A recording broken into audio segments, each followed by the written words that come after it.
অনির্বাণদা, আজকের GB meeting এ চূড়ান্ত হলো যে আরো একটা কমিটি গঠন হবে ওয়ারিয়ার টলিগঞ্জের। যেটা একটু বিশদে যদি বলেন যে পুলিশ রিপোর্টের কি আদৌ ওটা পুলিশ রিপোর্ট এখন আমরা পাইনি, কিন্তু যে রিপোর্টটা ওদের এগেইনস্টে স্পোর্টস রাডার দিয়েছে সেখানে স্পষ্ট করে লেখা আছে যে ম্যাচ ফিক্সিং হয়েছে।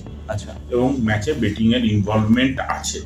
তো সেই জন্য গভর্নিং বডির সাথে কথা হয়, গভর্নিং বডি থেকে জানায় যে আপনারা প্রিন্সিপাল অফিস বেয়ারার্সদের নিয়ে একটা কমিটি করার কথা এবং গুরুত্বপূর্ণভাবে এটাকে যথাযথ গুরুত্ব দিয়ে দেখা এবং দেখে ক্লাবদের সাথে কথা বলে ব্যাপারটা ইমিডিয়েটলি এক সপ্তাহের মধ্যে ডিসপোজ করে দেয়, যাতে কেসটা মিটে যায়, যা ডিসিশন হওয়ার সেটা যেন নেওয়া হয়ে যায়।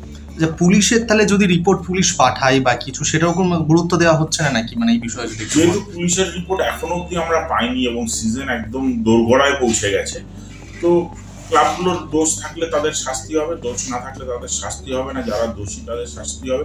সেক্ষেত্রে কিন্তু স্পষ্টটা নেই যে তারা দোষী কি দোষী না। যদি এরপরে পুলিশ রিপোর্ট আসে যে ক্লাবগুলো দোষী নয়, হয়তো বেটিং হয়েছে সেটা প্রমাণিত হলো কিন্তু ক্লাব জড়িত নয় বেটিংটা, তাহলে ক্লাবগুলোকে আননেসেসারি শাস্তি দেওয়া হবে। সেক্ষেত্রে যারা জড়িত তারা শাস্তি পাবে। এখনো সেটা কমিটি ডিসাইড করবে। আচ্ছা, আজকের মানে ক্লাবগুলোকে ডেকে মানে কোনো সিদ্ধান্ত তো নেওয়া যেত, সেই বিষয়ে কি কিছু আলোচনা হয়েছে? আজকে গভর্নিং বডিতে কথা হলো, একটা সিরিয়াস রিপোর্টে যেটা পড়ে বললো যে রিপোর্টে লেখাই আছে যে প্রমাণিত যে ম্যাচ ফিক্সিং হয়েছে, বেটিং হয়েছে। তো সেই জন্যই একটা কমিটি করে দেওয়া হলো গভর্নিং বডির তরফ থেকে যে এই ব্যাপারটাকে দেখার জন্য। অনির্বাণদা, এবার একটু 10 তারিখ থেকে লিগ শুরু হয়ে যাচ্ছে, অনুমোদন কি অনুদান দলগুলোকে যেগুলো দেওয়া হয় সেগুলো কি মানে কবে থেকে দেওয়া শুরু হবে বা এরকম কিছু আপডেট আছে? সেটা এটা ফিনান্সের ব্যাপার, ফিনান্সের মিটিং হবে, ট্রেজারারের সাথে কথা হবে, ট্রেজারার থাকবে, ফিনান্সের মিটিং হবে, করে প্ল্যান করে সবার টাকা ছাড়া হবে। দীর্ঘদিন অনুদান দল পায়নি, আর সম্প্রতি দীর্ঘদিন না, অনুদানের টাকা আমরা আগের বারও কিছু টাকা ছেড়েছি। এখন সম্প্রতি বলতে পারে যে আইএফের আর্থিক অবস্থা একটু ভালোর দিকে, তো আমাদেরও ইচ্ছা আছে যে এই যে বহু টাকা বাকি রয়েছে ক্লাবদের, তার কিছুটা অন্তত শোধ করে দেয়। আচ্ছা, এবার টিকিট প্রসঙ্গে আসি। সম্প্রতি মানে এটা প্রথমে আপনি বলুন যে কত সেলেবল টিকিট আর কত ফ্রি টিকিট আছে, মানে আপাতত এই বিষয়টা যদি একটু বলেন 6 তারিখের ম্যাচের জন্য। এই ডেটাটা আমি বলতে পারবো না, এটা পুরো হিসেব করে তবে বলা যাবে। আচ্ছা, ক্লাবদের জন্য কিছু ফ্রি টিকিট রাখা হচ্ছে, সেটা বিরাট কিছু সংখ্যায় নয়। এছাড়া কিছু ম্যান্ডেটারি টিকিটস আমাদের দিতে হয়, সেটা রয়েছে। বাকি সবটাই প্রাইস টিকিট রয়েছে, মেজর ভার্ট পোর্শনটাই প্রাইস টিকিট আছে। আজকে ক্লাব কর্মকর্তাদের টিকিট দেওয়া হলো, মানে সর্বসাধারণের জন্য কি টিকিট ছাড়া হবে? শোনা যাচ্ছে মোহনবাগান বা ইস্ট বেঙ্গলের গেটে নাকি টিকিট কাউন্টারে টিকিট দেওয়া হবে, এরকম অনেক। না, এরকম কোনো প্ল্যান নেই, কারণ আমরা মেজর টিকিটটাই অনলাইনে ছেড়ে দিয়েছি।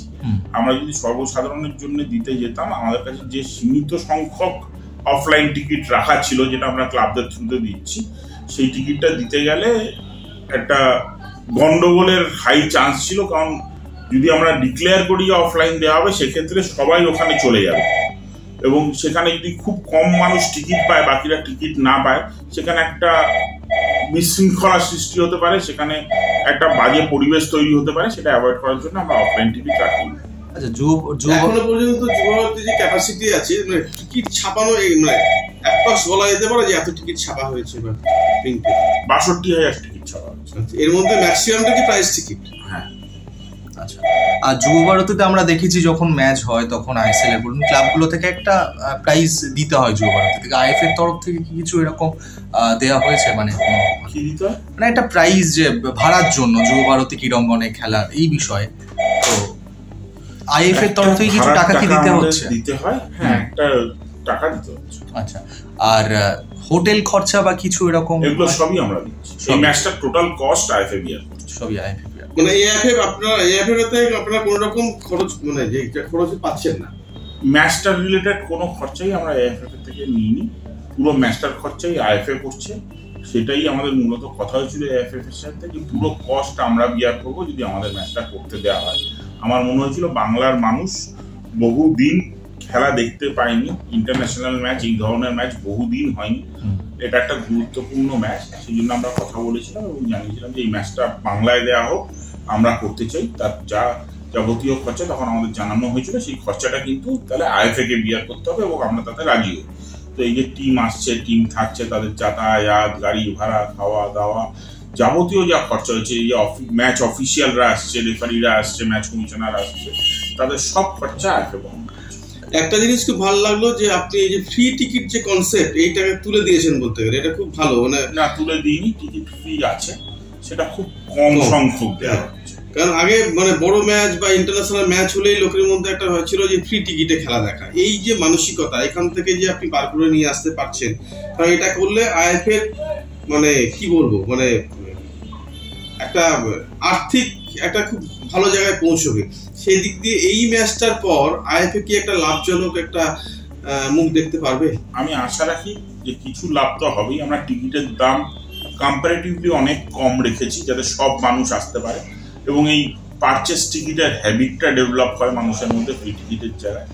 আবার ফুটবলের ডেভেলপমেন্ট করতে গেলে প্রচুর টাকার দরকার, সেই টাকাটা তো কোথাও থেকে আসতে হবে। যদি মানুষ টিকিট না কেটে খেলা দেখে তাহলে সেই টাকাটা আসবে না আইএফএর কাছে, আর আইএফএর কাছে যদি টাকা না আসে আইএফএ কোনো ডেভেলপমেন্টাল প্রজেক্টও চালাতে পারবে না।